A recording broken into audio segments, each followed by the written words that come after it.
Hey there, friends and foes. This is Johnny with Back of the Cereal Box, a pop culture podcast that celebrates the fun of the Saturday experience of our youth.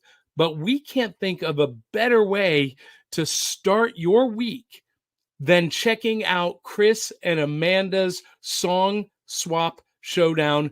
It is the best way to start your week. We absolutely love it and never miss it. Thanks, Chris and Amanda, for all you do. And until the next time, love you, mean it. We'll catch you on the Back of the Cereal Box. I'm Johnny. I'm done. Ta-da!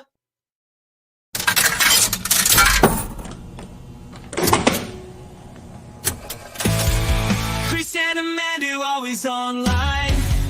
Grab your headphones, let's review time. Music's the love and it's divine.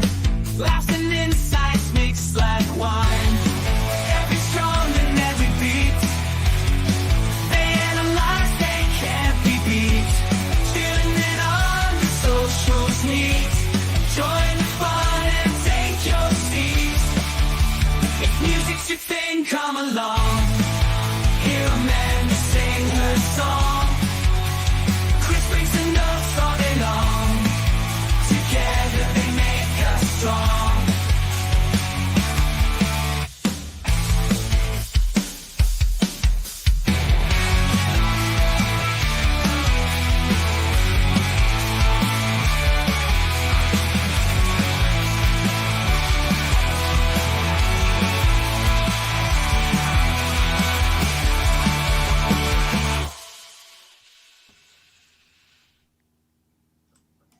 Hey, good morning, everybody, and welcome to Chris and Amanda's Song Swap Showdown. Choo-choo, choo-choo. How are you? How is everyone doing today? Good morning. Good morning, Amanda. Good morning. Listen, every time I hear that song, the new entry song with those quarters drop, it's such a treat. I hope everybody likes this song as much as we do. Randall, thanks again for making it. I can't believe we've done the show for so many years without that song. I know. It's crazy. So good. It's absolutely crazy. Well, first of all, I want to welcome everybody who is watching us live right now and also listening live over on Radio Garden State. I am Chris, one of two of your outstanding hosts for today as we guide you through our musical journey of swapping songs with each other. And I am joined by Miss Amanda Sharp, that girl. Good morning. And together, we each swap 3 songs each with one another, each and every week, with songs that we may or may not have heard before, based on a theme that is chosen by spinning the wheel of themes at the end of every single episode. We rate the songs on a scale of 1 to 5 records, with 1 being a hard pass of a song. Skip it. Skip it good. Skip it good. I know, that's the next song. Skip it good. All the way up to 5 records, which we deem to be, that's right, heavenly music to our ears. That is a 5-record Eternity playlist tune, a song that we can never get sick of hearing, no matter how many times we hear it. That's a 5-record tune. Absolutely. That's a 5-record. And, we don't, people may say that we're a little liberal sometimes with our 5 records, but, when we like something, we like something. It's, we, no different than you can't control your 5 records. We can't control what we think are 5 records. Correct. It's very subjective. It is. But it is based on a lot of data inside of our heads. Checking all the right boxes. Yeah, I mean, if only you could see inside our heads. But everybody's heads are like that.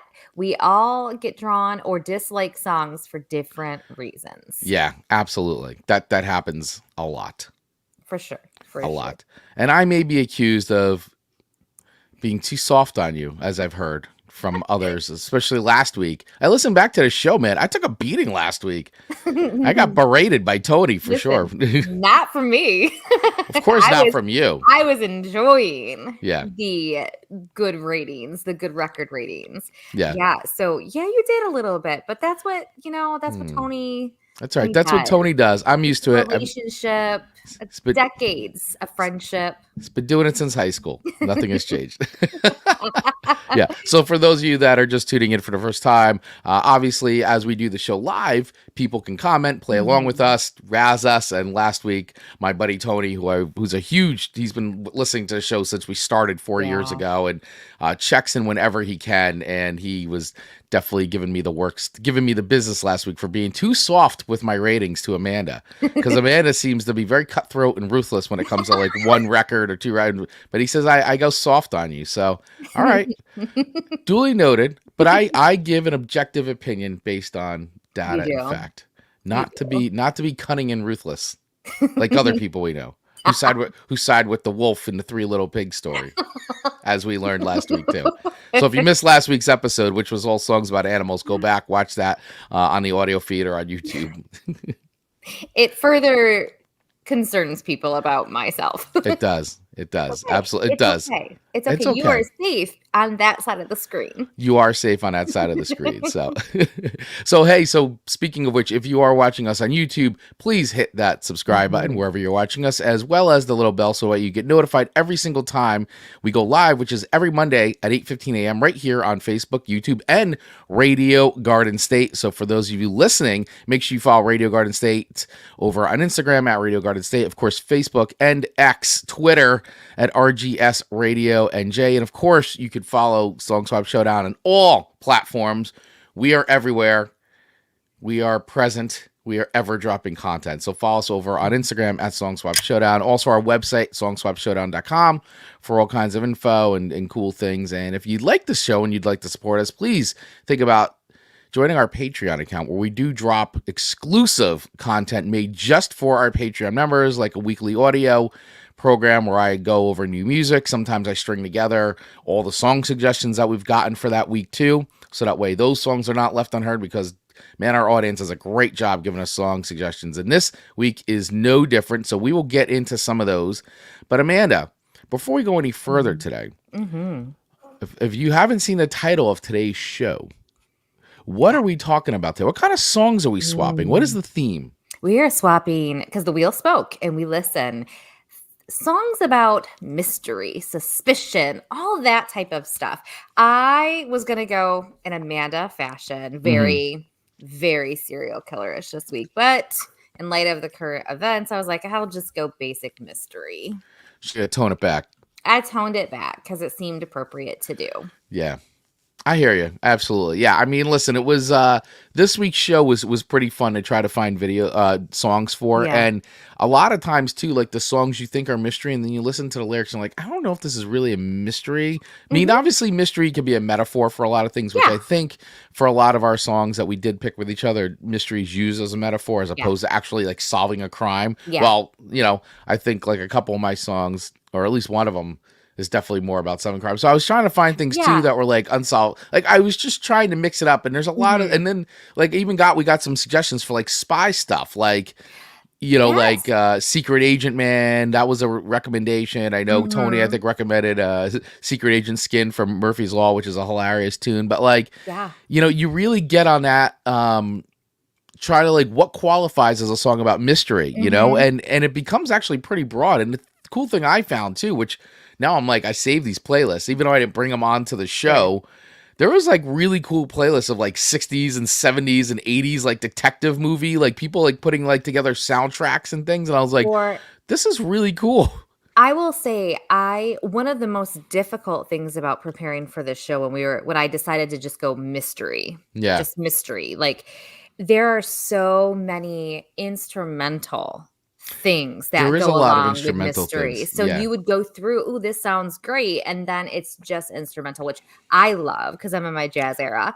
But but I don't want to bore our audience by doing that. But, even like the Pink Panther, there's so many starting TV show songs, theme songs that are very mystery-like, and even James Bond. And there's a lot that we could have went. So to find mystery-ish or suspicious songs with lyrics, there was a little bit of a challenge because there's so much out there that's just musical, which I loved. Yeah. Two of yours are definitely crime solved. Well, one for sure, but one is it plays off of that nicely. Where I found. And I'm going to have to ask ChatGPT this. The ever reliable ChatGPT. The ever reliable ChatGPT. When you go into looking for songs like this, it's amazing how many men sing the love songs about women being mysterious. I mean, listen, first of all, they're correct. Because women are absolutely mysterious creatures. Who it boggles the mind how you guys work. It's a mystery to men. Because when women are singing songs about men, oftentimes I feel like it's about a breakup or revenge or something of that nature. Where here's a very unpopular statement that I'm going to make for men. And okay, guys, because we're going to clip this out too. This part, clip this out. I'm feeling good about it. Here's a statement. Okay. I think women are very hard to figure out, and it is a complete mystery. While I don't think it's very hard to figure men out at all. I feel like men, we are very predictable in many ways, and not that hard to figure out. Whereas women, I listen, it truly is men are from Mars, women are from Venus, right? That's the truth. I think that is 100% the truth, and which is also why we work so well together. You know, sure. if that's as a species, as a human species, we complement each other. We do, and I think we definitely need each other. But I feel like women are a complete mystery, and I feel like. That's just I don't know what it is. It's the energy. It's the wavelength.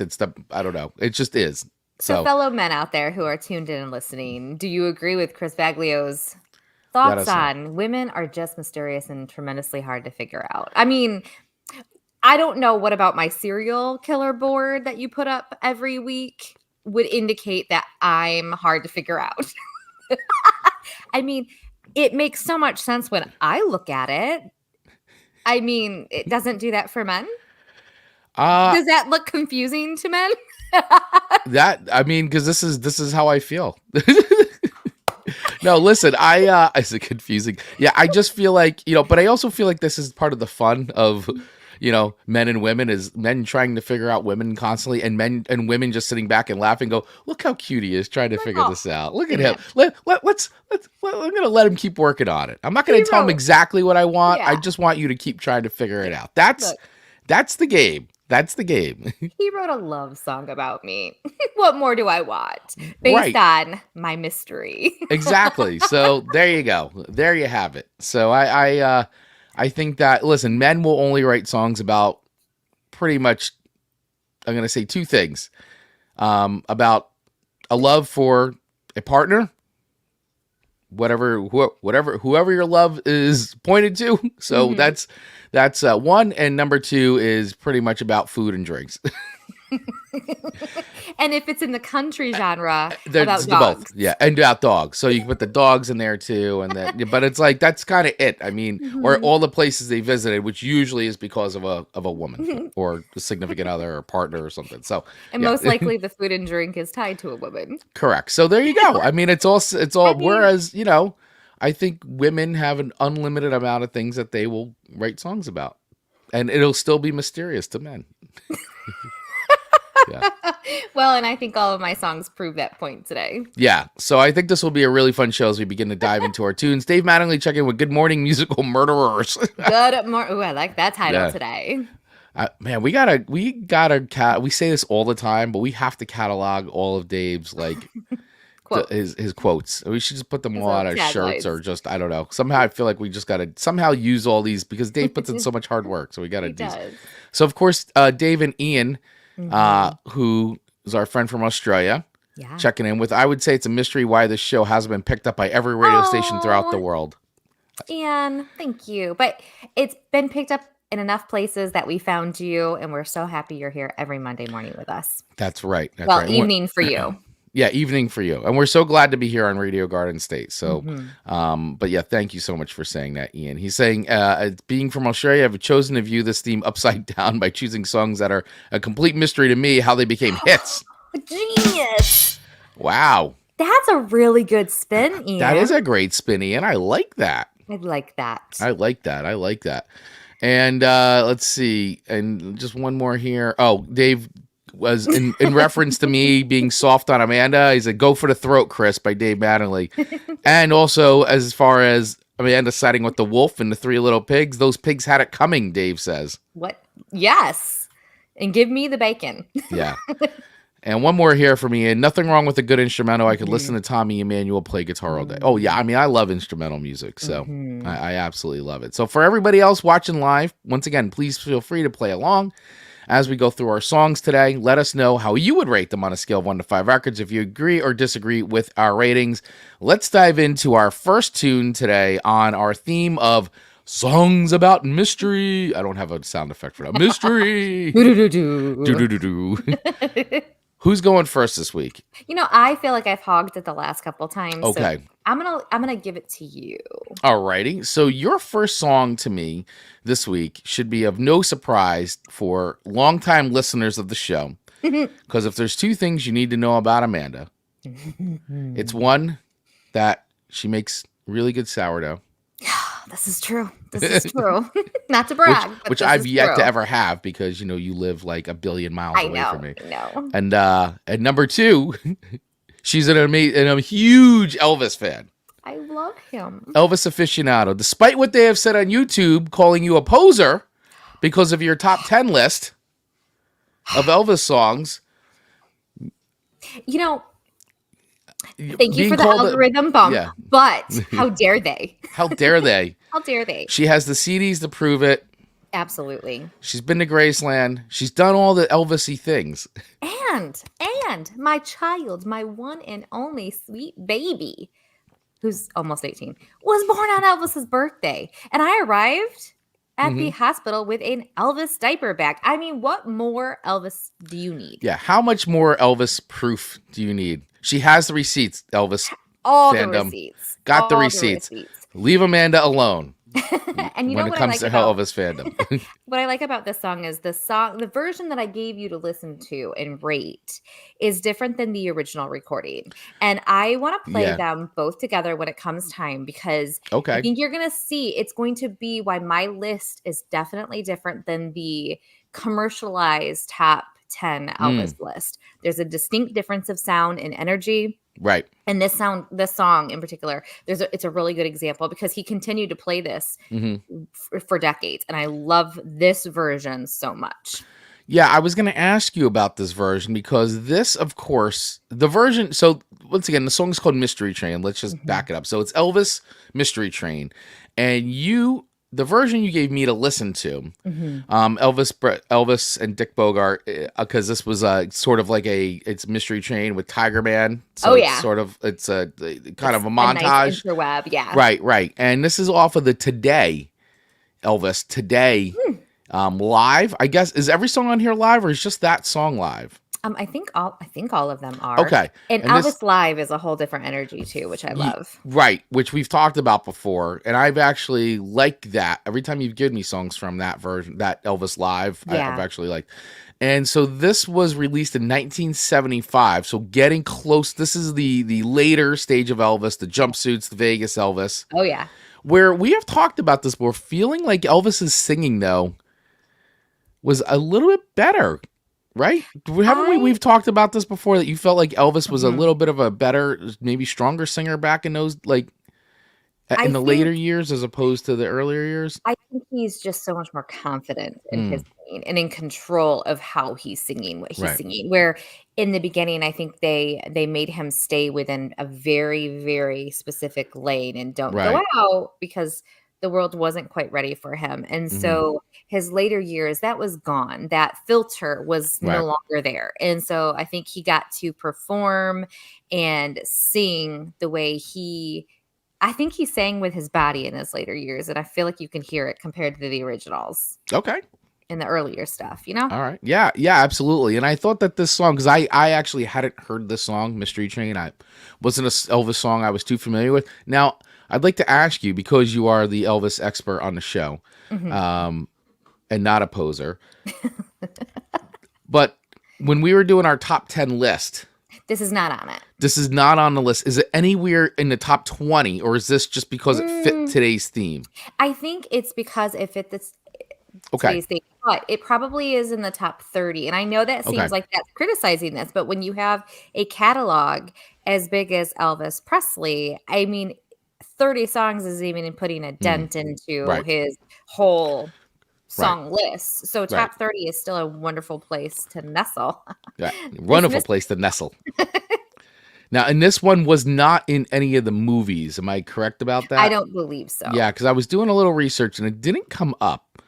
But according to songfacts.com, which is where I got some information about this song, because I didn't know anything about it, and songfacts.com, we even though we don't know them, we'll call them friends. Yeah.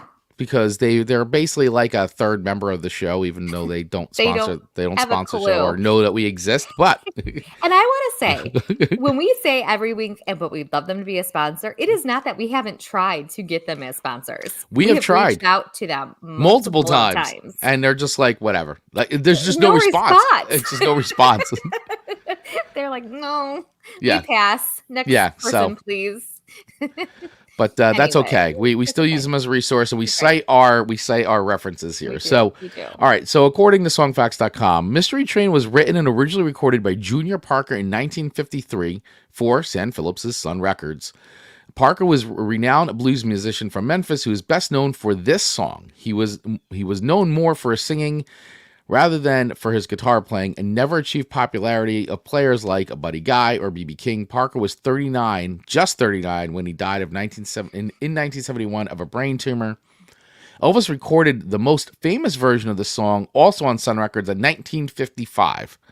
His version was ranked number 77 on Rolling Stone's 500 greatest songs of all time, and is his best known song that was never a hit.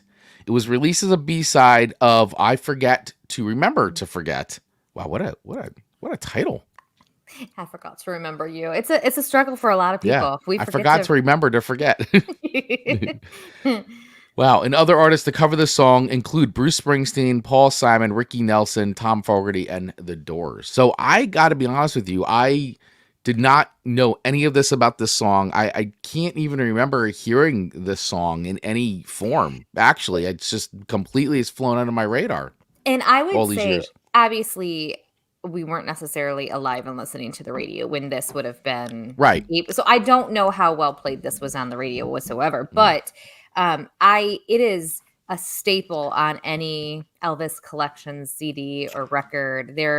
It has its place. Right. And I think it's, especially with me loving his older years, it seems to always be on there somewhere. And I just enjoy it. It's got a lot of energy to it. But you either like Elvis or you don't, right? I think there's that, but I also do feel like people do like eras of Elvis. Like I definitely cherry pick things of Elvis that I like, and things that I'm just kind of like, this doesn't hit me, And I've always said I kind of prefer some of the later year Elvis stuff. I don't know, it does have an energy. Definitely like the comeback special stuff is great. I think that he sounds great, and the musicianship. It's just that's a very legendary, program, so to speak, of that great comeback. I can only imagine going back and watching that, and like back in the day, it's like the comeback special, and he's like in all the outfits and the black leather. It's just like. Looking so cool. Yeah, like really debuting like who you feel you are. Yeah, it's crazy. Not who the studios tell you to be. Yeah, it was very bold for him, and it definitely paid off. Definitely paid off. Bold strategy, Cotton. So I also feel like too, and this is the one more thing before we do play the song, was that at number 77 on 500 greatest songs of all time. That's a pretty darn good rank, man. It's nothing. His legacy, the way it's interwoven into so much of pop culture and music all around, is just so amazing how big that thumbprint is. Yeah, so Elvis fans, we'd love to hear from you. Where do you rank Mystery Train on your scale of Elvis tunes? If you're a really big Elvis fan or a casual Elvis fan, does Mystery Train even make your list? We'd love to hear from you guys. Let us know. So let's listen to this version of so you want me to let's listen to the version you gave me first, and then you want to listen to the original 55 version. Yep, and then we might have to go back to this version again just to kind of okay. All right. Sorry everyone. Buckle up. Buckle up, everybody. All right, so let's listen to a little Oh, bit just here. look at him. Yeah, I know. Just look at him. Would you just look at him? All right, here we are. So here's a little bit of Mystery Train / Tiger Man. So a little bit of a montage there off of the live version. But this next song is really serious. It's really serious. God, I love him. It's really serious.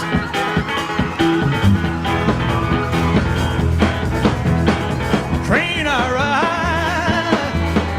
ride, 16 coaches long. That's very fast too. That shuffle. Train I ride, 16 coaches He long. would have that Bunch Mountain too, I'm sure. Oh yeah. Oh yeah. And I got my baby and gone. Way to go. Way to go. Woo. Train, coming on round the bend. Yeah. whole production. Yeah. The horn with the being a train. Coming on round the bend. Well, it's taking my baby. It ain't gonna do it again. Oh yeah, yeah. The guitar playing always. Elvis always surrounds himself with the best musicians. The best of the He best. really showcased them too. Yeah. All right. So that's a little bit of Mystery Train by the one and only Elvis Presley. Yes. Off of the Today Legacy Edition. Look at the look, man. For those of you watching the video version, we have up the album, on Spotify here, the album cover, and you could just see the front cover of Today, and Elvis with the white jumpsuit, yellow or gold scarf, The scarf that he would give to the girls in the crowd. looking very Elvis. Just all the majesty All that's missing and from manliness of Elvis. all that's missing from my collection is a scarf of Elvis. That's it. Well, maybe you'll get that one day. Maybe A fan here, somebody of our audience will be very nice to send it your way. Someone's granny might have had it. I mean, Right. just even look at the difference of the covers, right? Yeah, I mean, so yeah, I'll get that up. So yeah, Mystery Train. Yeah, so the original 1955 or it says 59, but it was released in 55 as we just because he released his record on Sun Records. So, but yeah, I mean, look, yeah, this is like Elvis, like GI Elvis almost. This. Yeah, but yeah, the two pictures below here is like here's baby Elvis, and then the very polished. This is what you need to look like, Elvis, and then his longer hair, just he can do whatever he wants. Then he can do whatever he wants. Is right. Yeah, he's Elvis. He proves himself. So all right, so now here's the original version. I would assume because based on the date here, of Mystery Train. So here's the same song, but studio version. Wherever that is. There it is. A lot slower. Train I ride, 16 coaches long. But still good. But still good and still raw. Train I ride, Like raw recording. I mean, 16 it's 50s, but coaches long. doesn't sound overproduced. Well, that long black train got my baby and gone. Even the singings, everything's just faster in the live version. Even the way he sings it, the phrasing's a little different, right? The personality is just not in this version. Train. It's good. Coming around, baby. Well, it took my baby, but it never will again. So, all right. So that's a little bit then of the studio version of Mystery Train. Yeah, and so he definitely adapted the sound of the first version that I gave you later in his years, and that's what he would continuously perform, that energy. And I feel like, again, that's the great representation of why my top 10 does not include very many early Elvis stuff versus the end of years for Elvis. And Ian is checking in with saying confirming what we were talking about, which is I believe it was released as the B-side to I Forget to Remember to Forget. You would be correct. Song Facts confirmed that. And Dave is saying Elvis's scarf has remained an elusive mystery to Amanda. I mean, just like why a scarf? Think of something so simple. Like someone It's a had the scarf. idea, I'm going to put a scarf on you. Or he said, I'm going to have a scarf Yeah. on you. And that's what I'm going to give the ladies. That's it. Ian's checking in with saying it reminds me of Crazy Train by the Waves, one of my favorite bands. There you go. You know, and this song too reminds me a bit of the classic song that's been covered, I mean, for ad nauseum by tons of bands, including, you know, and not this song in particular, but Train Kept a Rolling. Do you know Train Kept a Rolling all night long? Train kept the rolling. You know that one? Well, I thought I did until you sang All right, it. So let me. Well, yeah. Well, don't go by me singing it because I'm not horrible. sure if it's the singing. You're not. All right, so let me play a little bit of Train Kept a Rolling, and I'm gonna do the Yardbirds version of this, just because that's one of my favorite versions of this song. Let me get that up. Let me cue that up real quick because just because when you sent me this song, this is what I had thought maybe. Okay. This could be that, but then it turned out I just thought, oh well, is this the same song, like just as a different title or something? So I wasn't sure. So I'm just trying to get that queued up here because and while you're doing that, I'm gonna ask just Ian freaked out. While you're doing that, I'm gonna ask Ian and Dave. Do you guys have a preference, the older version or the latest version, that newer version? Which, if you had to choose, which would you choose? Not that either one are huge Elvis fans, but yeah. So this song. So yeah, let me play this real quick because I think you might know this one. So here is Train Kept a Rolling. This is the Yardbirds version. Okay.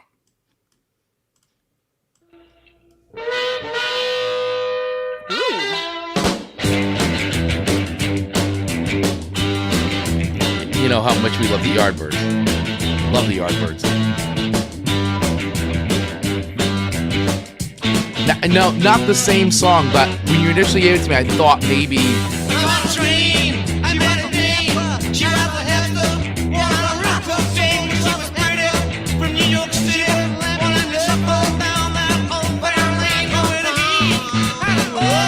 feel like there's such a hot mess. Why? Yeah, I'm like, what is like?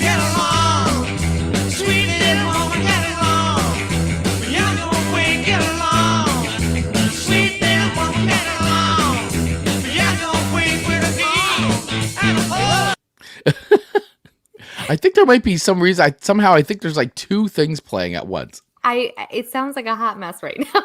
It does sound like a hot mess. I'm like, why is like two things? We broke Spotify. So we broke Spotify. Issues today. It's the Song Swap Showdown. We did something. Yeah, but anyway, there's a version of that. Let me see if I can. The version that isn't crazy, but that's what you thought. Yeah, forget it. So something's going on. There seems like there's two versions of that song playing. But so Aerosmith did a version of this too. Oh. So yeah. So let me play the Aerosmith version because this is the version I think more people associate with. Although I do like the Yardbirds version just because it's even more raw. But but here's just for comparison of like. So, but this song's been covered by everybody. Like Led Zeppelin did his version of this, like live.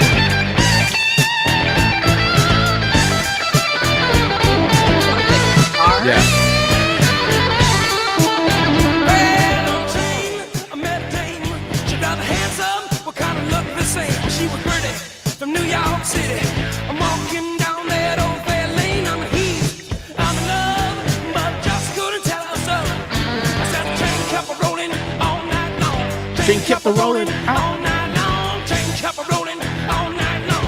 Train kept rolling all night long with a heel and a hoe, but I just couldn't tell her so.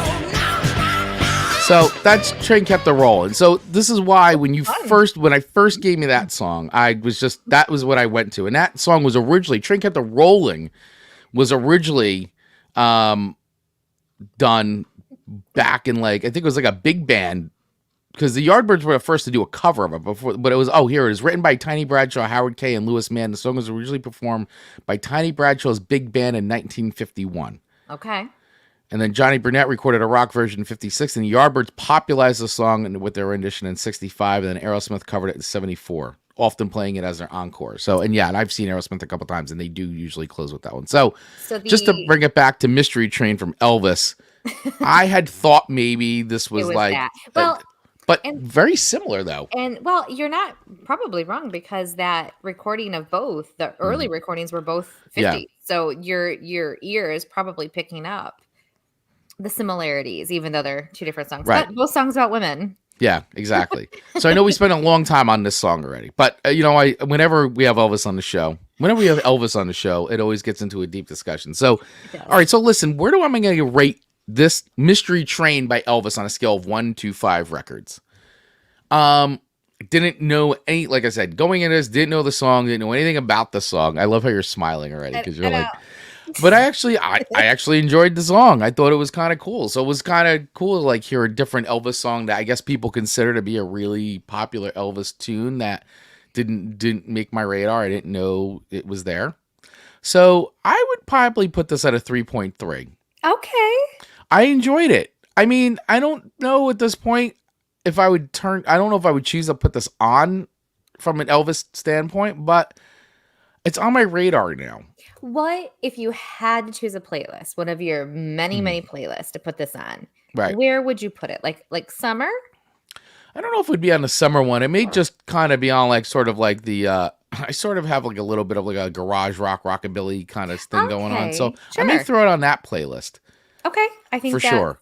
That's a good place for it. And Train Kept the Rolling I have on like sort of just a hanging out rocking playlist. I may actually throw it on that too because it may actually complement being in that. But I think I like and I will say I think I prefer the live version. So the version you gave me is the version that I actually prefer more. And now I actually think I think I would bump it up to a 3.4 records. Okay, I'll take that extra I think I would bump it up to 3.4 records, the live version. The live version? Versus the studio version.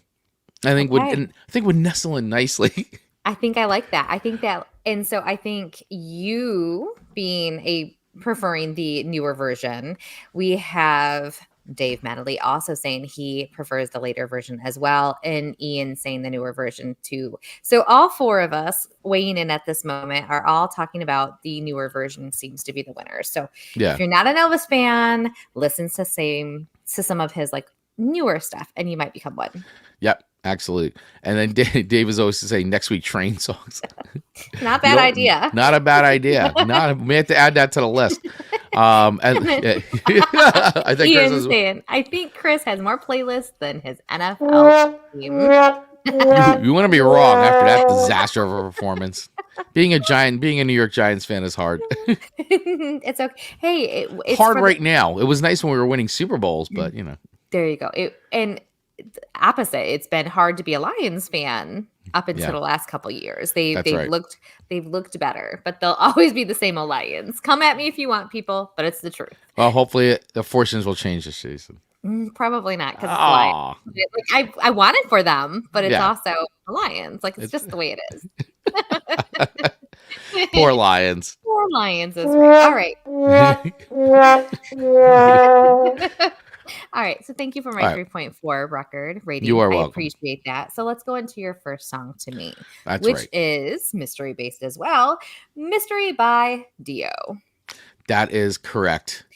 And so what I found most interesting about this song when I was looking, and this is according to metalinjection.net is where I got this particular information from, but he did not like this song.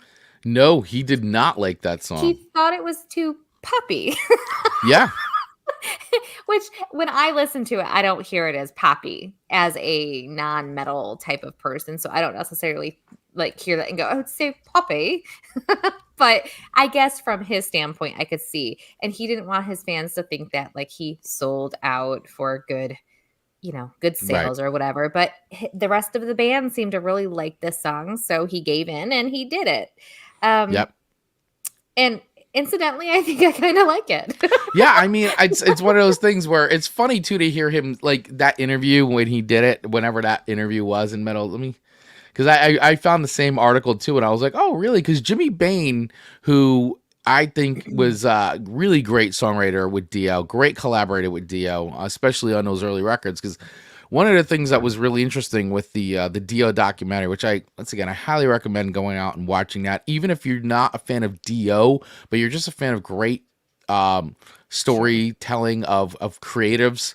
You know, Sure. Dio had quite a life and quite a career. And when this record came out, Holy Diver, Last in Line, like these, like he was basically broke in the sense of like he had gotten let go from Black Sabbath or quit, however you want to see it, and you know, he had never been a solo artist in that way. He'd always been part of a band with Richie Blackmore's Rainbow. So he had built up some cred, but as a solo artist, he didn't really have that yet. And so, I mean, essentially he like bankrolled this first record and really they sunk their life savings. Him and his wife were right to the very end, but partners and everything. And it's a really amazing story of how he basically, you know, really bet on himself, like 100% bet on himself. And if this had flopped, it was like, you know, probably be done or something. So it was crazy. The first two records, The Last in Line and Holy Diver, were like essential for Dio to really get out there and get over on the rock and metal audiences and, you know, keep a career going, which then he did. And thank God it worked. But yeah, it was, it's a real, and I'm condensing the story big time, but watch the documentary because even from his early days when he was like, you know, singing in like doo-wop groups and things like that, like he has a fascinating history, Ronnie James Dio. Really, really great history. So I find it funny that for a guy who, you know, he wanted to be rock because of the image, and the song is really good, but it's definitely a radio friendly, commercial when you put it up against the rest of that record.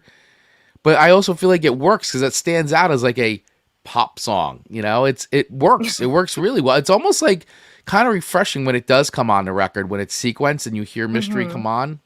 It's like, wow, you know, there's like all these like kind of fast rockers and all that. And then it's like, this is like a fun tune. They're like, you know, maybe not his most beloved, but as a fan, I've always liked Mystery a lot. And, you know, people, you know, back in the day, he was part of the whole satanic panic stuff, like, oh, he's a devil worshiper and all that he uses. And this is like, no, but his lyrics are really about like mystery and mythology and legends. And then also stuff about believing yourself and like positive, like mental attitude stuff, like you've affirmations. Always said that. And that's the thing. It's like, he used to be like, are you kidding me? Like Rainbow in the Dark's like shining out, being different, like being who you are, like embracing it. And it's like, oh, he's a devil worshiper. And I'm like, you guys even listening to these lyrics? Like, this is all about like self-empowerment. So anyway, I can go on and on. I love Dio. Obviously I'm a big Dio fan. And it's still a giant hole, I think, in Iraqi me that he's not here. So once again, he had died of stomach cancer. He ignored the signs. Let this be a warning. All men, anybody, get checked. Get your colonoscopies. Do it. Do not put it off. It's important. You know, it's unfortunate. A great guy like that let it go, and you know, he could have prevented it. So that's my little PSA of the day. Well, and think about that: a man who bet on himself 100% didn't take care of himself. He ignored the signs. It could have been. He could have been saved. It's sad. So heed the warning, everyone. Heed the warning. Heed the warning. Don't ignore your body. Which we all do. Don't do it. Yeah. Mark Ronick checking in with hi Ian, happy Monday, and of course good morning. And our great friend Mark Ronick. Thank you. Good morning, buddy. Great to see you. Great to see you. And Dave coming in. Rainbow Dark is my favorite from Dio. You are unique and special, but no one can see it. Exactly. Exactly. What a message. What a message. So great. Powerful song. Powerful song. Well, speaking of this powerful song, let's give our listeners a little taste of it for those who have not heard it before, but Mystery by Dio, or give them who have listened to it before and like it a little taste of it. Yeah. Walk them down memory lane. This is a fun rocker. It's a fun rocker.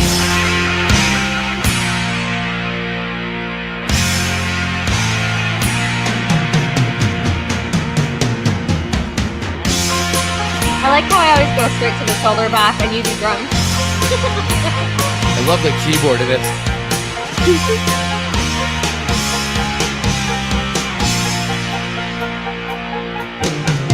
Hey, can you hear me? Can you see? There's a storm on the edge of the sky. Does it matter? Well, it does to me, and I can tell you why. You know, when the thunder, love the chorus in this song. but it don't always follow the rules, no. And is the wise man always right? No, he can fly.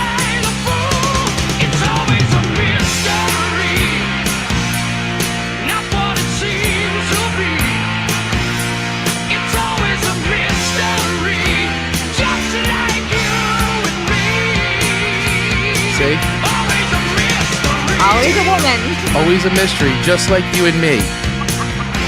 I don't know why this works. It just does. Yeah, I love that. We are lightning, we are flames. The lyrics are great in this. I don't care what Dio thinks. That's a great song, Dio. Ronnie James Dio was a great song. I know it wasn't your favorite, but man, it cranks. It cranks. I feel good when I hear that song. And I gotta admit, I kind of do too. Right. If you feel good, like you're like, hey. It doesn't make my ears bleed,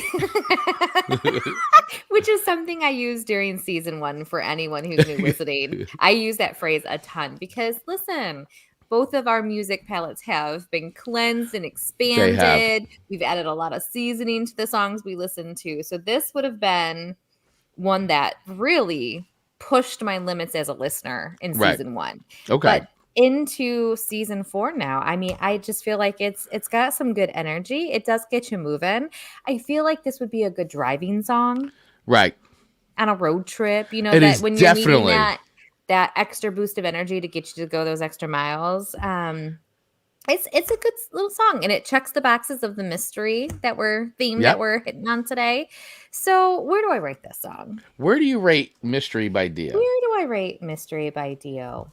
I feel like this, I've pondered where to put this on a playlist outside of the Song Swap Showdown, because it's always there. If anyone wants all of our songs, they're nestled right in our Spotify Song Swap Showdown 2024 playlist. It's over 10 hours for this season, and we're not even close to being done. It's a great playlist. Go check it out. But so where would I put it on my playlist? That's where I struggle.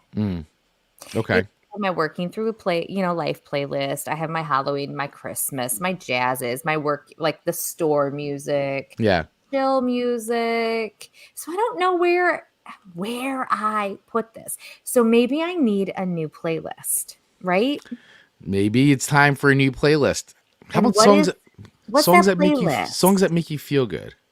Or I don't know, like that. It's a struggle for me. So I need to Amanda's rockin' playlist. People will be like, thumbs down. Yeah. This is on her rockin' playlist. Songs that nestle me. Sold. Songs that nestle me. And then it'll start out with Mystery by Dio. People will be like, what? Wait, what? What? Huh? I just feel hugged when I listen to this one. Right. It just nestles me so well. I feel seen. All right, so I think that settles it. It's going on the Songs That Nestle Me playlist. And for that reason, I'm going to give it a 3.5. I actually like it. All right, good. I like it. I'm glad you enjoyed the song. I was actually very much hoping you would enjoy this song, because I'm like, I think this song's great. It makes me feel good. It always makes me smile. I love when it comes on a radio, and it's on multiple playlists for me. I'll play it in a bar too on a jukebox. I'll be like, it'll be like, oh, mystery. It's, like you get people like, oh, I forgot about that song. Like it's one of those songs you just kind of forget is really good, because it's actually like the 7th single released off that record. And and it was, so it was like the end of the album cycle, but it is a really great radio rocker, man. It's a just radio rocker. I like that one. It's a steadfast and true tune. And where is Dio from? So Dio is actually from Jersey, New York area. Oh, I think he actually grew up in New York. He was a huge Yankees, huge New York Giants fan. He was a New York Rangers fan. Big sports fan, actually. Huge sports fan. Yeah. Yeah, he kind of grew up in the New York area, but played in Jersey, like, because he was doo-wop stuff. So his first band was like a 50s doo-wop thing, and kind of played like all the legendary places back in the day. I'm telling you, he's got a fascinating history. Watch the documentary, because you'll have to link storytelling-wise. It's a wonderful story. You'll have to put the name of the documentary in the show notes so people remember to go. And also, too, what's striking about that too is the the love him and his wife, the partnership they've had, still have. I mean, even in his death, like, that's the other part of it, is like the story, the relationship of him and his wife and family, and like it's very much at the centerpiece of a lot of this too, which I think is also what makes. It's not just about the guy, like, hey, the singer, the rock and roll guy. It's also like, it's a very, like, I like that they kind of really made it this whole, the story of him and his wife, and like how she helped him. Like, it's just great. It's a wonderful story. You know what I'm going to say that it sounds like? What? Ozzy and Sharon. Which is also another member of Black Sabbath. Ozzy! Coincidence? Sharon. I love me some Ozzy. As You we love know. you some Ozzy. Yes. Oh my gosh. All right. So 3.5 records from me to you for All right. Mystery by Dio. All right. Excellent. Well, very, very good. Thank you so much. And once again, I want to welcome everybody who may be just tuning in now to the show, whether you're watching us on Facebook or YouTube or listening to us on RadioGardenState.com. Thank you all so much for joining us. You're listening to Song Swap Showdown or watching Song Swap Showdown. And today we are talking about songs that have to do with mystery. That's what we're swapping. And so far, we've done Mystery Train by Elvis, and we just did Dio by Mystery. And now, or Mystery by Dio. Although that would be a fun thing. There's a band called Mystery, and they called it Dio. How funny would that be? Fun of a song would that be? That would be good. That'd be very good. Dio. The Mystery of Dio. The Mystery of Dio. And I want to right there. Take a quick moment to say thank you to our Patreon members. Our beautiful, beautiful Patreon members.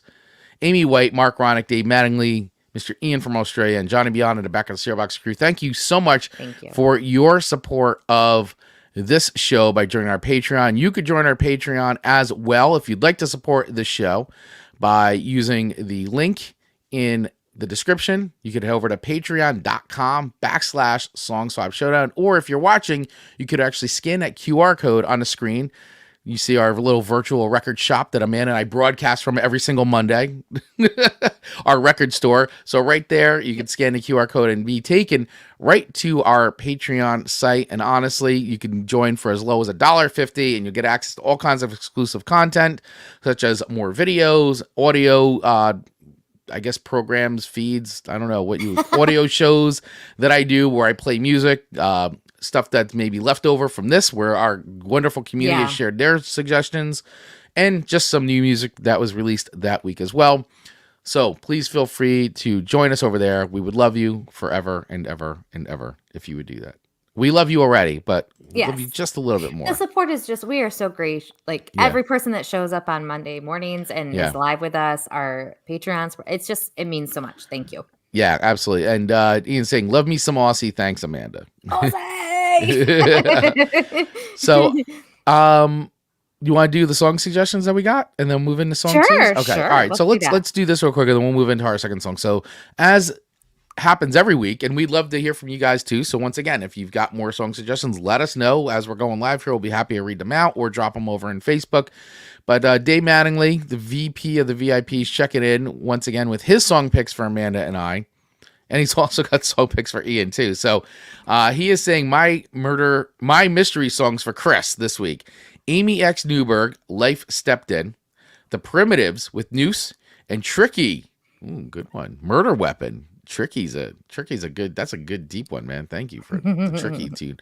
All right. And then his mystery songs for Amanda this week. The Decemberists, The Mariner's Revenge. Estill C. Ball, Pretty Polly. As I cough. And NXS Spy of Love, which I'm going to be honest with you, Amanda and Dave, is that my first version of my list had NXS's Mystify on here. Ooh. And I was going to put it on, and I just said, I don't know if I was really torn. I was on the fence with Mystify would make the cut because I felt like it was more like how we were doing our spellbinding, which I think we've done before. Oh, yeah. I feel like it fits into another category. Maybe Then good for Halloween. after I reread the lyrics, I was like, I don't know. Yeah, it feels more like that side. So I took it off the list. But I forgot about Spy of Love. And so that is a great pick, Dave. Great pick. And now his picks for Ian, Mr. Ian from Australia. My mystery songs for Ian: Electric Boys, Married in a Mystery World, Robert Earl Keen, I Gotta Go, and Thompson Twins, We Are Detective. Good one.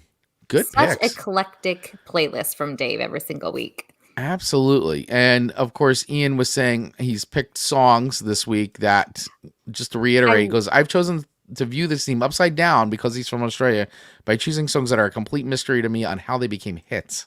Which, such a great spin. So here's his picks for Amanda and I. Amanda, Strawberry Kisses by Nikki Webster, which was a number 2. He has no idea. It's a mystery. I like that he put the numbers in there. Yep. Chris, Mona by Craig McLachlan. McLachlan, maybe. I'm like McLachlan. Sorry. So Midwest. Sorry, I love Craig. it. I love you. You're so Midwest. McLachlan, I think, with number 3. And he goes, and Dave, Jukebox in Serbia by Skyhooks, number 1. So these are songs that it's a mystery to Ian how they became I hits. can't wait to listen to them and see if I agree with Yeah. you, Ian. Yeah. So for anybody else, if you have any other song suggestions for us, please let us know as the show goes along. It's again today's theme, songs about mystery. So that leads me into the number 2 song that you have swapped with me this week. I need to understand how this came on your radar because I got a feeling I know you're in your jazz instrumental phase right now of just instrumental music. Yeah. So was this a song that you found doing research for this, or was it already in your repertoire? And the song we're talking about real quick, just to put that in perspective, is it's called Mystery by Jacob Mathews and Macon Connors. Yeah. Yeah. Which very hard to find a lot of info on this, but Amanda, I gotta know, how did this come on your radar? So this did go. I found it on my research. Absolutely found it on my research, but it kind of hit the 50% jazz, 50% lyrics. Right. So I didn't throw just 100% like instrumental on the list. And I'm as intrigued by what you're going to say about this because I don't even know where I stand on this song. So I want to talk through this song as a whole team here, as a whole show. All right. What do we feel about it? Because I'm intrigued by it, but I don't know what that means for me. Yeah. You know what I mean? Can All you right. feel that when you listen to it? Do you? I do. You know what I'm saying? Yeah. I do. And I try to do some research on, and it wasn't a lot of research. So, I mean, it wasn't a lot that came up. So so Jacob Mathews, he's an artist. I don't think he's Canadian. I don't think artist. He's Canadian artist. Not sure if he's necessarily signed or just producing his own music on his own. It's hard to say. And he's a little older. Not older, but he's not like a baby. No. So, and then this song in particular, I don't even know much. It was couldn't hard. find much on him. No. But he is on Instagram. He's on Spotify. He's got a lot of things on Spotify. Yep. He's on TikTok. He's got a YouTube channel. But yeah, it's not like he has a whole website or anything like that. So there just isn't a ton of information about him out there. I mean, I'm sure if I dug really deeper, but there isn't a lot. No, we both gave it a good effort and we both have the same conclusion there, which is interesting. But as well as this song, it's interesting to me, which kind of went in line with mystery. This song is mysterious to me. It's a mystery to Amanda. Yeah. So let's play a little bit. All right, let's play this is Jacob Mathews and Macon Connors with Mystery. See, the other thing too is that threw me off with this cover, and I wasn't. I know, and I think, if I'm being honest, I kind of fell in love with the cover, possibly more than the song. And I don't know, I'm so a little obsessed with this, but I don't know why.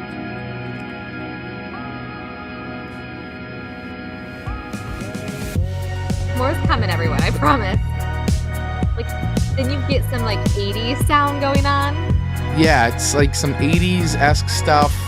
This could be at the end of Pretty in Pink. I was at first I thought it was all instrumental. She's a mystery. And then that comes in. You hear the vocal. Can't wrap my head around it. It does have a very 80s. When she turns to me. Could this have been a never-ending story? I feel like I am flying. I'm falling so hard. I don't know when I hit.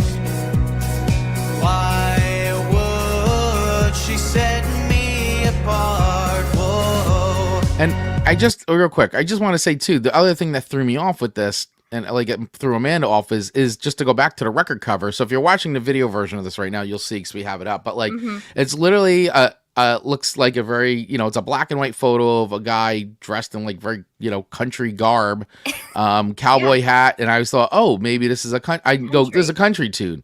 And now it's not. But yet, does it have a country influence to it? I I don't know the answers because Yeah. it's so. I feel like it's such a modge podge of sound to me that I It don't is. know where it lands. Yeah. So here, I'll keep playing a little bit more here. There's also something very Twin Peaks about this to me too. Like I could. Cowbell could start coming in and I wouldn't be surprised. Like I'm not surprised by anything that they would throw into the song at this point. She's a mystery. Yeah. Lyrics Her are very basic. kindness is so blinding. When she smiles at me, I think she must be lying. I'm falling so hard. I don't know when I'll hit. Why would she set me apart? Whoa. All right. The whoa. I really like what a Whoa. random whoa. Yeah. I don't know what to. I dig this song, but for reasons unknown. So yeah, it is a mystery as to why you like this song. So I think that's the mystery there. That's Yeah. mystery number one. Mystery number two is the artist seems to be elusive a bit. Yeah. Jacob Mathews. I mean, listen, he's got an Instagram account, but it's only got like 4 posts up there, and one of them is a Baby Yoda. FYI. I'm not surprised, Chris. Like this is so interesting to me. I don't know what to say about this artist, the song. Yeah, I mean, it's an interesting song. So here's my first take on it. I thought it was going to be an instrumental. It does have this 80s weirdness to it, which makes it like it could have been in like The Neverending Story or like maybe in Labyrinth or something like that. Yeah, I don't know, or just some kind of offbeat like offshoot 80s film that never really had a big theatrical release and maybe went right to VHS. Sure, went right to home video. Yeah. And so they somehow got the song in there. My father's checking in and says, actually bringing sounds like Flock of Seagulls. There you go. Flock of Seagulls. And I run so far. That it does have some flock. That's a good assessment, actually. So yeah. I chill. will, yeah, but I don't know. There was something about his delivery that's a little like, I don't know if he means to sound deadpan. Like, underwhelming. It's very just one note, and I'm like, I just don't, and I don't know if that's on purpose or if that's just the way he sings. But it just seemed a little. It seemed a little bland on that side. She's a mystery. I don't know. Yeah, it's a little bland. But then I like the music. Like, it's a mysterious combo. The whole thing is a mystery, and maybe to Ian's point, like it's a mystery how those songs became. It's not saying that the song's a hit, but like there's an aura around this song. So listen, right now where I'm at with it is, I don't think it moves me either way. Like, I don't know if I would choose to play it, but I'm not quite sure I would skip it. You're you're where I'm at. Yeah, I did feel like the song was a little long though, even though it's 3 minutes and 52 seconds, and I started feeling like listening to it that I'm like, okay, I kind of had enough mystery. Case solved. I don't know. Like maybe this girl the song's about is a really boring girl, and that was all that could happen. I don't know. So I kind of got the like, oh, then maybe this should be over by now, and it still kept going. And I'm like, how long is this song? So I don't know. I think I'm gonna give it a 2.8 at this point. Okay. Because I don't hate it. And honestly, I'm okay. But I'm not sure I 100% dig it yet. It's like there. It's there. It's like it's a song. It exists. It's there. I'm not offended by any scoring on this song because I found You're not married to it. No, but I found myself oddly attracted to it. It has that something that like that unlocks the nostalgia in there somewhere. I think that there's a nostalgia play. It unlocks some kind of core memory, but like I don't know what. It's all mystery. Know what it is, right? Because it's a mystery. It's a mystery. Maybe I should be grading it higher because it's actually the complete song feels like a mystery. Like, why does it strangely work but yet not? That's why I really needed to like bring it to you the whole show today because There was something so intriguing yet odd about Yeah. it. So I receive your 2.8. I'm Okay. not offended. I'm thankful you guys helped me work through this song a little bit, and Right. I'm gonna put it on a playlist. I'm just not sure which one. Now I Right. need a mystery playlist. Well, it's on our Song Swap Showdown There we playlist on go. There we Spotify. go. So yeah, what say all of you? Let us know. We'd love to hear from you in the comments, or once again, even on Spotify. If you're listening on Spotify, once it goes up on Spotify, there's a whole comments thing. You guys could drop. So we'd love to hear from you, like about all these songs, but this one in particular. Do you like it? Do you not dig it? I don't know.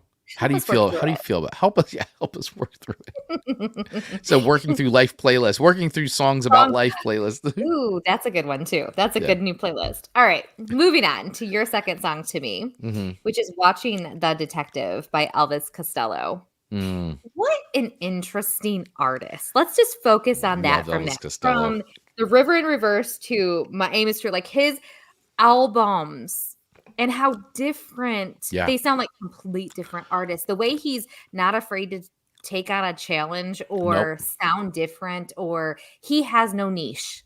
No, he's just a musician who loves music and is not afraid to tackle different genres. He just makes music he wants to make, how he's feeling at the time, and he's earned that because he's Elvis Costello, and can pretty much do anything. He could sing the phone book. I mean, truly, and I feel like he meets a friend and he says, "Oh, we're going to record something together." And that's what that album ends up being. Like, it's as simple as that. Because his history and catalog are massive, enormous. The amount of records this man has. And yeah, I love that he's a risk taker. And this song to me is no different. I think what a song. I didn't know this song. Yeah, I wasn't sure if you did, because it is one that they, played in the 80s, for sure. I didn't even know this record, if I'm being honest. I mean, it charted number 15 in the UK and released in 1977, this record, or this song in particular. And as the story goes, Elvis Costello wrote Watching the Detectives after an all-night bout of listening to The Clash's debut album, The Clash, which, by the way, should be in everybody's record catalog. Just own the first Clash record. Do yourself a favor. That's a must. But he heard it listening to The Clash on headphones, which explains the reggae influence, which a lot of the English-based bands, British bands from the 70s, got very involved in reggae and really incorporate. I mean, listen to the Police. Not at all.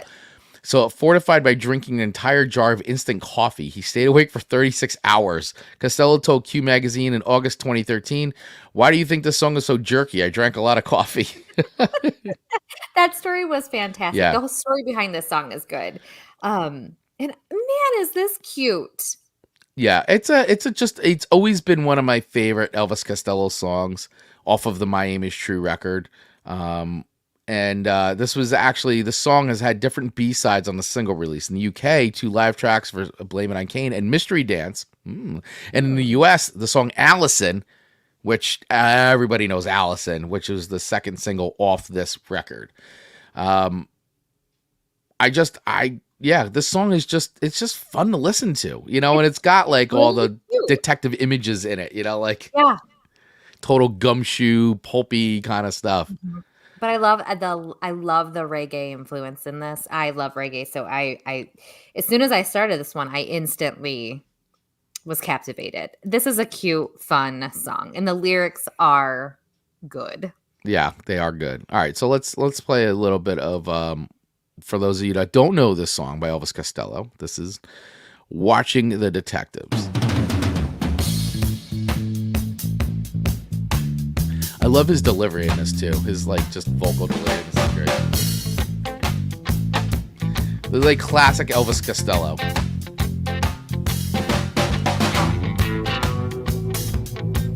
Longer intro, but I'm not even mad about it. No, and it's like that, very detective-y.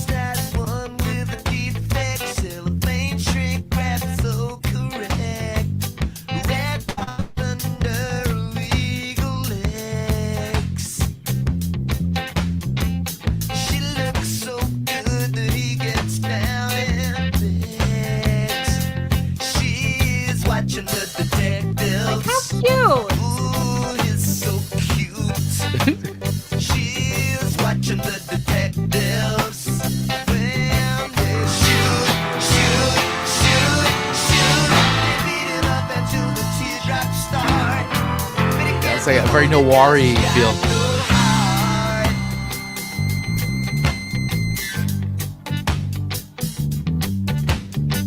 Long shot of that jumping sign. Visible shivers running down my spine. Cut the baby taking off her clothes. Close up with the sign that says we never close. You snatch and chew. So, all right. So that was Watching the Detectives, a little bit of that by Elvis Costello, off of the My Aim Is True album. Yeah, I was like, this song was when we picked this theme last week, I was like, instantly is the first song that popped in my head was I'm putting Watching the Detectives on the playlist. Like, that is 100% one of the 3 songs I was swapping with you. And then I was like trying to figure out the other 2, but I was like, this one had remained a constant on my list all week long as I kind of like kept shuffling around and what was I going to give you? So, but yeah, this was one, and I wasn't sure if you'd heard it or not. I really did. I was like, I don't know, maybe she's heard it. And I've heard a lot of his stuff. It's you have to live under a rock to not know his stuff. Or I believe so. I mean, what a long career he's had. Yeah. I mean, just amazing. So I like this song. I think the sound is really good. The lyrics are cute. It just feels good. It feels I kind of could have this right on a playlist, right, with Mystery by Dio. Right. There you go. Just kind of that bopping through, getting through the day type of song. So I mean, I don't have much more to say about that song except for that. And for that, I'm giving it a 4.2. Wow, 4.2. 4.2 records for Elvis Costello, Watching the Detectives. Holy, I like that. I like that. Much higher rating than I thought that I would get from you for this song. It probably, if it wasn't reggae influenced, I probably would have been knocked down a little bit, but I love me some reggae.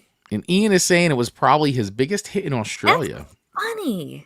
Yeah, I mean, listen, that My Aim Is True record is I mean, he's written so many classic records, but that record in particular is front to back, great record, great record. And I truly, again, I don't think I knew that existed, so I need to listen to the entire thing. You really should. It's a fabulous record. It really is from front to back. Great record. So, all right. So just to recap where we're at, everybody, we've gone through each of our 2 songs, 2 out of our 3 songs. We just did Elvis Costello, Watching Detectives. I gave that to Amanda. She rated a 4.2 records. And then my first song to her was Dio, Mystery, and she gave that 3.5 records. Her first song to me today was Elvis with Mystery Train, the live version, which I gave 3.4 records on. Had never heard that song before, so that was to me it was a treat. I think it's an interesting tune. I like that live version better. I like that live version better. And then your second song, was Jacob Mathews with Macon Connors. That's how it's listed. And the song is Mystery, which we deem to be a mystery all around, but I gave it a 2.8 records at this point. Which I ain't angry about. Let's remember that. Like it was like I brought it to the table for conversation. Yeah. You brought it to the table for conversation. You're not married to the song. It was more of a conversation starter.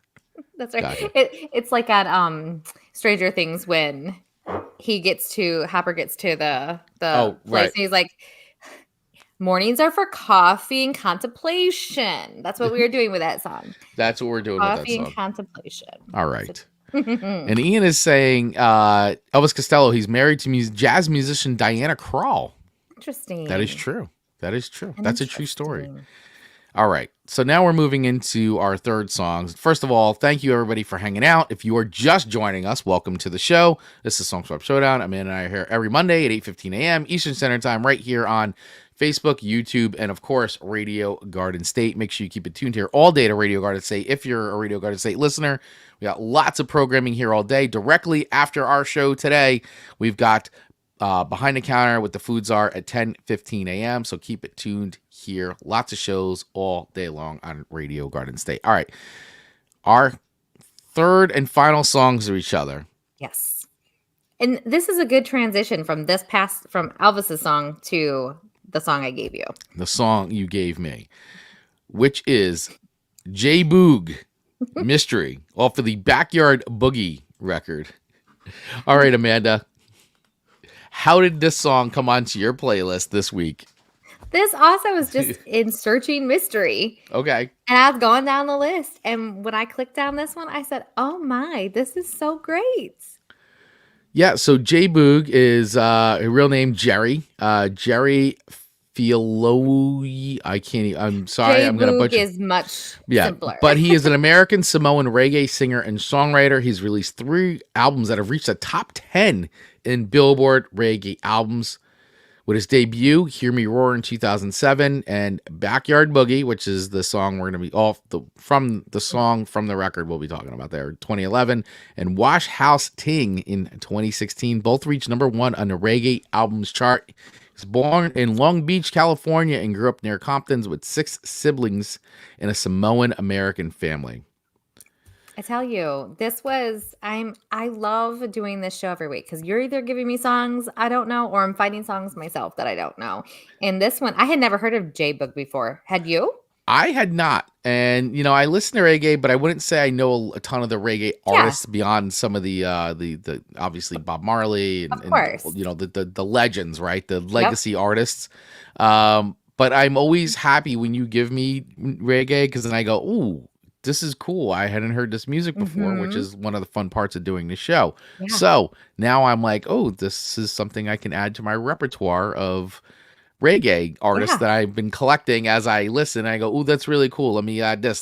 So I enjoyed this song. I really enjoyed this song. And I felt that the lyrics too, I wanted to like, cause in some of it, it's like he's fast a little bit. So I was like, ooh, let me break down the lyrics. But I mean, it's kind of a very simple thing of like the mystery of being together type of a thing, and but like how he's kind of seeing things when he drinks, like the mystery girl he sees, it's like he drinks and.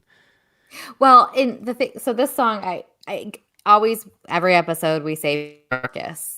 But basically, it's about, this man doesn't know why he loves this woman so much. Yeah, exactly. He doesn't know why he loves her. So it's a mystery. So it's like a mystery is why they're together. But then at first I was like, my baby, she's a mystery. She only loved me when she tipsy. So when we're sipping on Tennessee whiskey, that's the only time that I feel like she missed me. And when I'm sober again, she dissed me. And I can't say I do that to Marcus, but like it's a mystery of he can't leave her. He can't leave her. Yeah. So all right. So let's play a bit of this because I'd love to see what you guys all think of this song as we play it. So if you're into some reggae stuff, I thought the song was fun though. I liked the wordplay. Mystery by J Boog.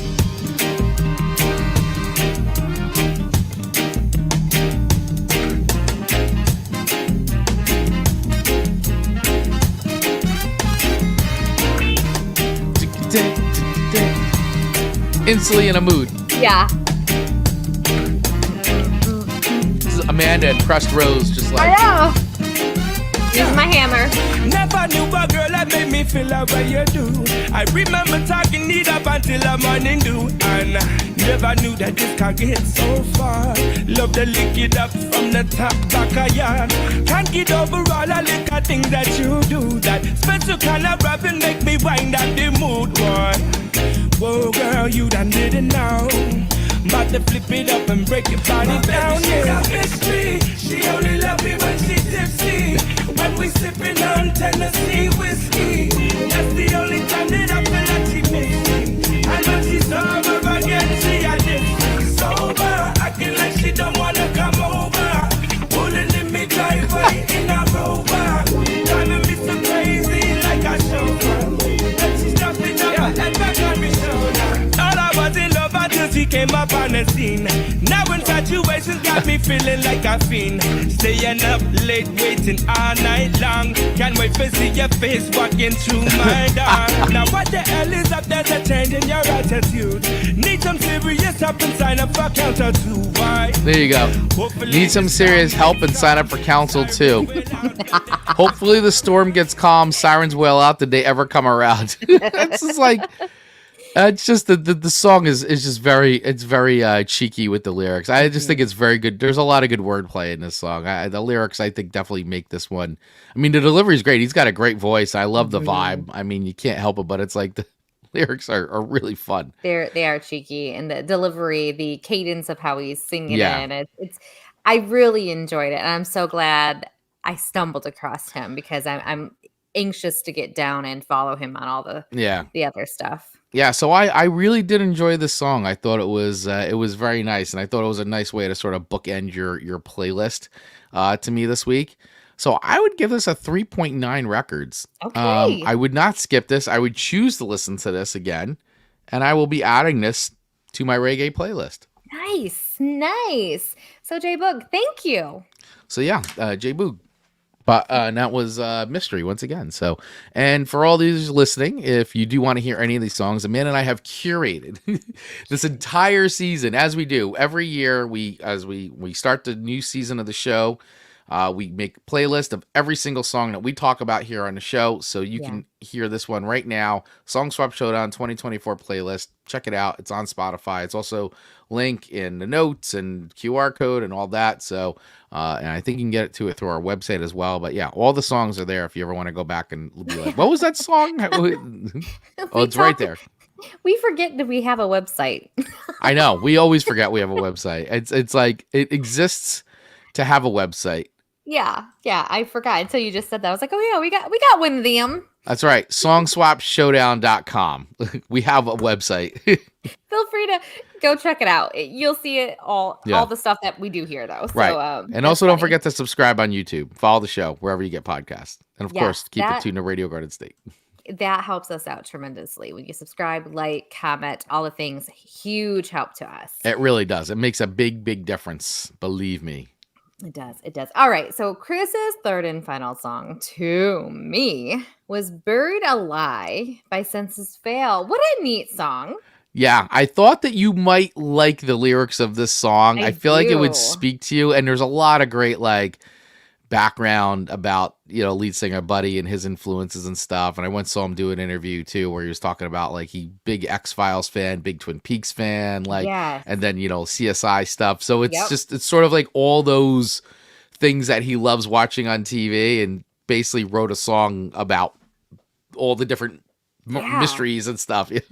Yeah, because it's so, by the title, Buried Alive, and then you got to uncover the lie. And based on all the shows that you just referenced, the Law and Orders, that if you dig deep enough, you're going to find out who the killer is, who the perpetrator is.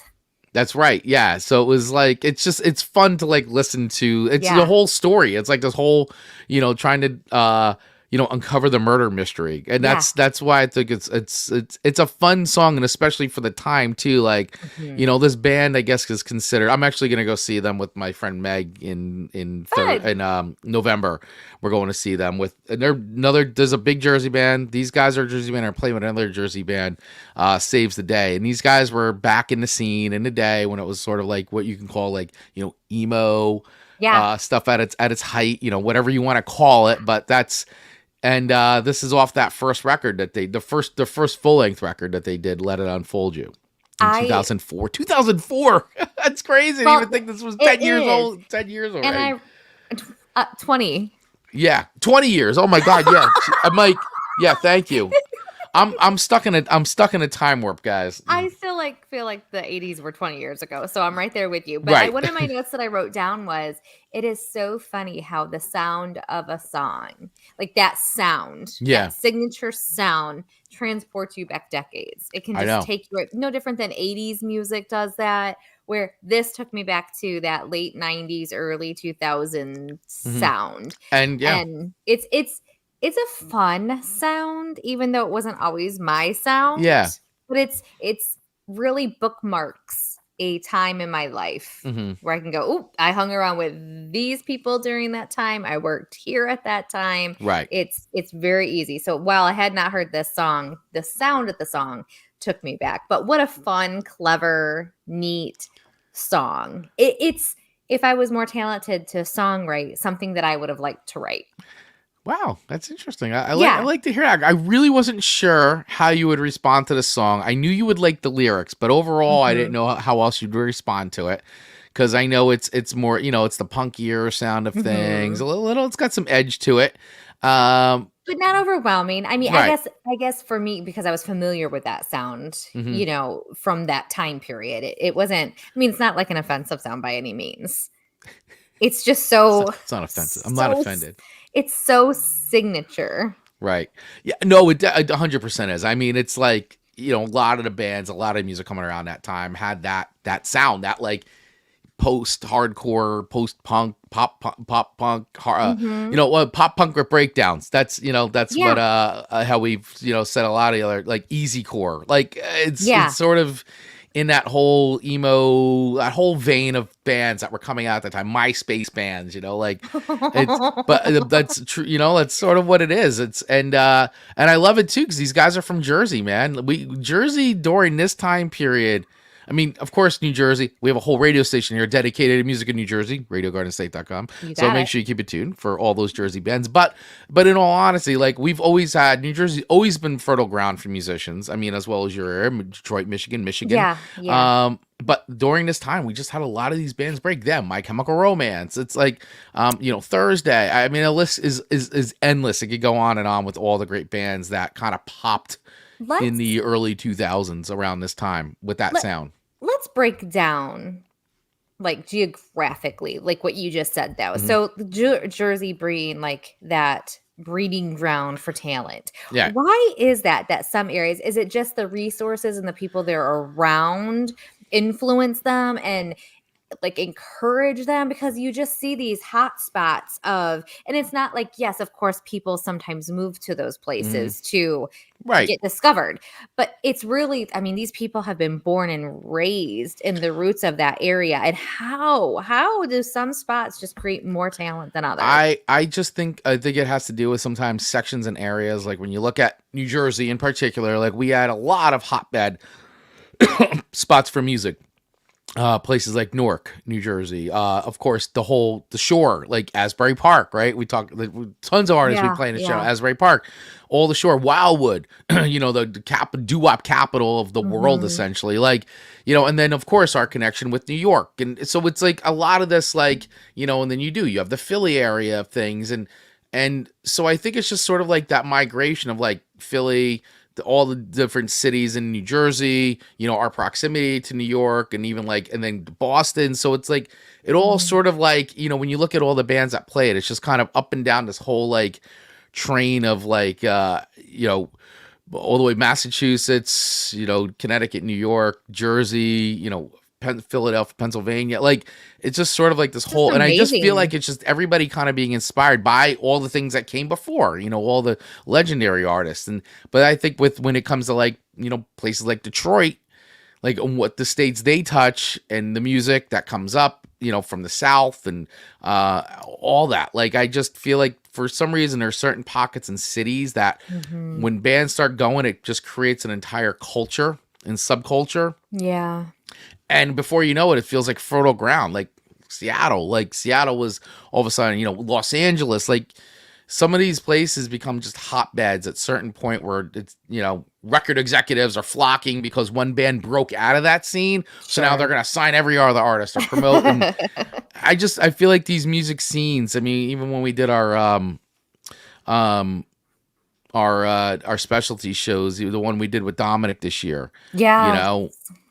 Like that was a whole scene in a whole area in a whole town, Memphis, like, that, and all the Stax Records stuff, like it just happens. And I think New Jersey just has had a very good track record of having great cultures that have produced bands that have musicians that have broke out and hitting mainstream. Like, and that legacy goes on. And like all cities across the United States, those legacies carry through, It's fascinating. So keep creating, everyone. Keep creating. That's right. So, senses fail. Let's play a little bit of Buried Alive right here. Well, let's hear a little. Yeah. For those of you that never heard it, may not be everybody's cup of tea, but it is a fun song. The video too for this. We should watch the music video together because you'll have a good time watching the music video. It's very fun. Very good. Yeah. So all right.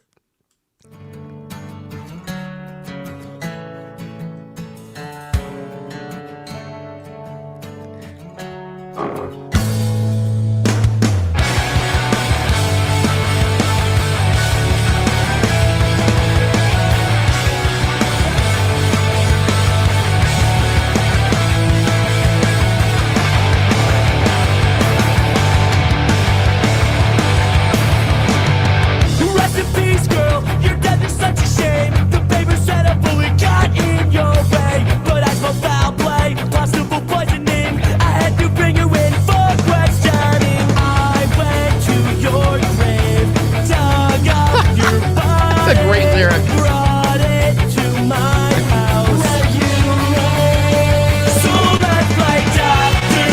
Babe. We'll operate today. Incisions must be made. You could help solve this case for me. I mean, let's just talk about that real quick. So the mystery, he goes, digs up her body, brings it back to his house so he can perform basically forensics on it to help solve this case. All right. Under normal circumstances, that would sound creepy. It would sound creepy, but But sometimes you got to get to the bottom of the crime. yeah, it goes, so let's play Dr. Babe. We'll operate today. Incisions must be made. You can help solve this case for me. I mean, would I want my case to be solved? Yes. Yeah. Yes. Yeah. Would you be for Marcus digging up your body to perform his own forensics? Sure. It doesn't matter at that point, right? If he finds the killer, sure. The killer will be brought to justice. That's right. That's right. right. That's more important than my dead body's feelings. Right. All right, we'll listen to a little bit more of I this. headed downtown to share what I found. It's not a suicide, it's a crime. I have a witness, it's clearly evident. There had to be someone else present at the time of death. Poison's in stomach. How could she pull it if she's dead?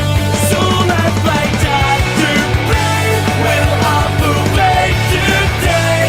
Incisions must be made. You could help solve this case. We need a scalpel now. Under what lights you lay. We got to hurry up before the flesh decays.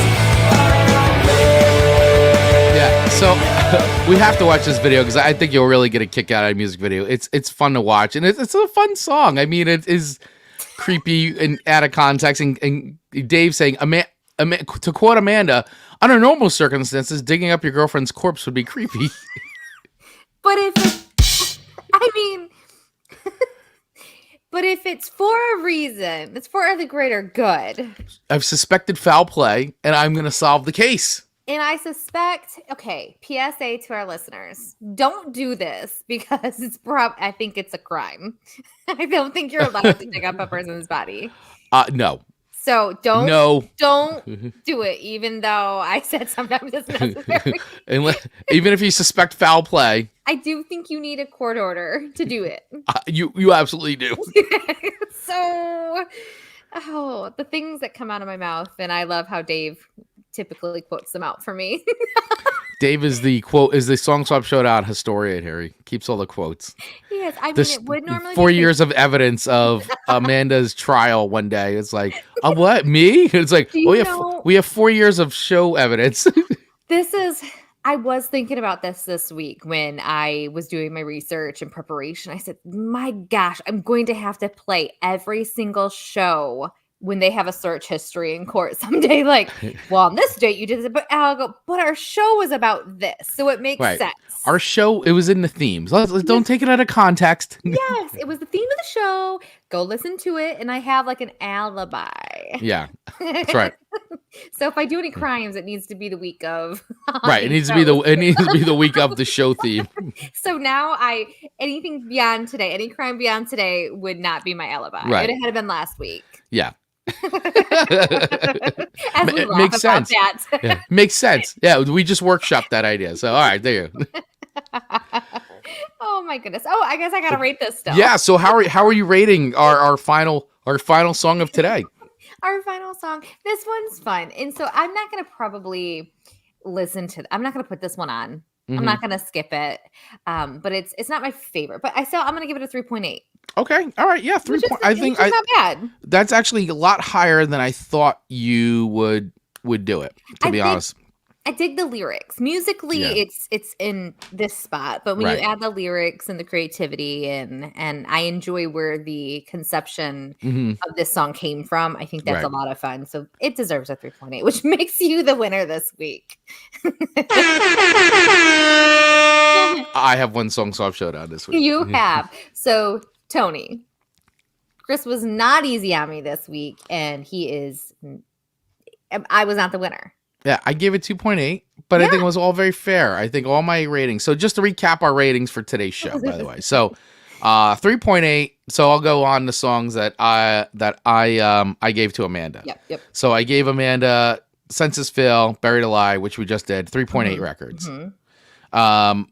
Did Watching the Detective. Right, Watching the Detectives, 4. Oh wait, sorry, I'm doing this wrong. So I give you here. I'll let's start redo. Well, Chris gave me this week Mystery by Dio, and I gave that one a 3.5. Watching the Detective by Elvis Costello, I rated it a 4.2. Really dug that. And then Buried Alive by Census. What is it again? Census Fail. I was like, Earl? Did I write Earl down?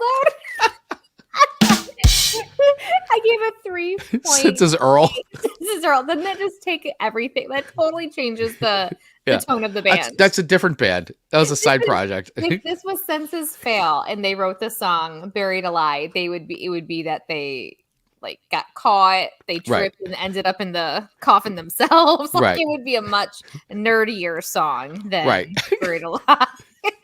So those scores made Chris the winner. Yes. And so my scores for Amanda's songs were okay, Mystery Train. Mystery Train, thank you. You gave me 3.4. I give up today. Then Mystery by Jacob Mathews and Macon Connors. You gave me a 2.8. I do have it written down, by the way. Which the 2.8 was fair because we assessed the entire song together collectively as a community. Right. And then Mystery by J Boog, which I really loved this week. You gave me a 3.9. So that was very fair. Thank you. I don't know why I can't talk right now. I think I just out-talked myself today. Ian saying, thank God this is not live radio. Yeah, thank God this isn't live and everybody can tune in and hear. We'd be getting all the calls in the station. Get them off. Please cancel that show immediately. Hey, it's our enduringness. Right. My cam just got like 500 texts. Get that show. Know what's happening on that show, but yeah, you may want to rethink airing that every Monday. What's the mystery of the disappearance between the Song Swap Showdown on Radio Garden State? Just gone. Just gone. Chris couldn't math that week, and next thing we know, the show's pulled the plug on the show. All right, so listen, everyone. All right. Chris is not going to be here next week. I'm not here next week. He's going to be out of town. So this is what Amanda's going to try and do an entire episode. I'm going to find a body to be with me. I don't know the body yet, so I can't give a name. And it may depend on what the wheel of show themes say who I end up anchoring to. You just karate chop. I just karate chop my mic like Elvis. I cheated chopped the mic. This is fantastic. So we're going to spin the wheel for next week's theme, but Chris will not be here. So I might start calling on people depending on the theme. Because I'm not going to do it alone, but I will. You've been warned. You have been warned. Everyone's going to not be picking up their phones. Yeah. So let's do the wheel of show themes and let's see what that wheel says.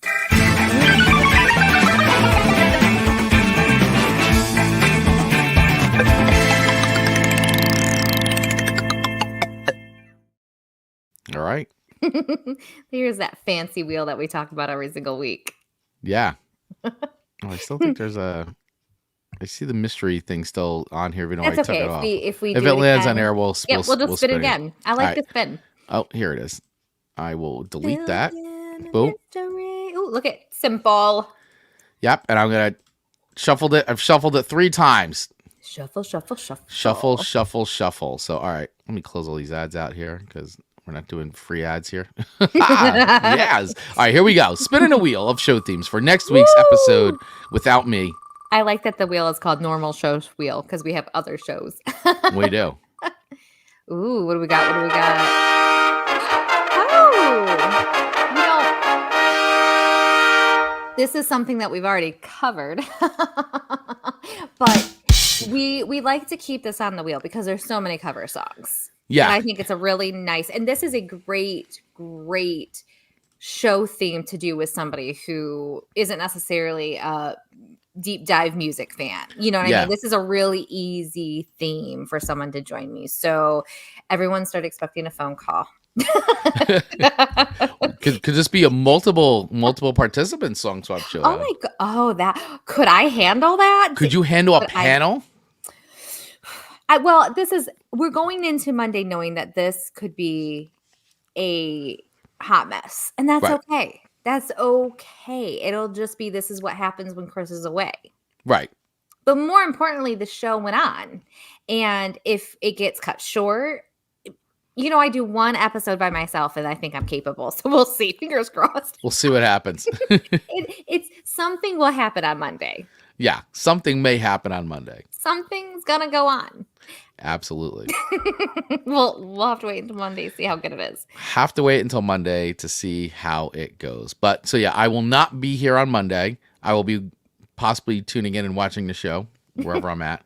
I'm taking the week off. I'm going on a little. I'm so happy for you. I'm plugging to a point and decompressing. And it's so important for every single person to do that. Yes. Every single person needs to do that occasionally. And I'm thrilled that you and Rachel are doing that. And you're going on a little adventure. The show will go on. So just don't even think about us on Monday. Nope. Don't even think about us. Yeah. Dave is saying, see you all next week. That's right. It's going to be something. So yes, we will be back next week with an all new episode of the show. Amanda will be the main host, maybe conducting a having a guest or several guests, who knows. But next week's theme is going to be cover songs. So 3 songs or more will be swapped. I don't know. I don't know what's going to happen. Amanda may change all the rules next week. Who knows? When Chris is away, Amanda plays. That's right. Absolutely correct on that assessment. So, all right, everybody. So we're going to wrap it up. For all you Radio Garden State listeners out there, we'll play some tunes here because we have Behind the Counter coming up next at 10:15 a.m. So keep it tuned here. Do not change the channel. Yeah, we'll play a few of the songs from our playlist right now for you to enjoy until 10:15. For all of you watching the YouTube and Facebook feed, thank you guys so much for hanging out. We'll see you next week. Amanda will be here running the ship. It is her show. It's just Amanda's Song Swap Showdown. I love it. And Amanda, any final words for our beautiful community and listening audience today? This was a great show. As always, I enjoy starting the week with each and every single one of you. It makes such a difference. Thank you for being here. All right, everybody. We will see you next week on another brand new episode of Chris and Amanda's Song Swap Showdown. And keep it tuned, guys. Don't turn that channel on Radio Garden State.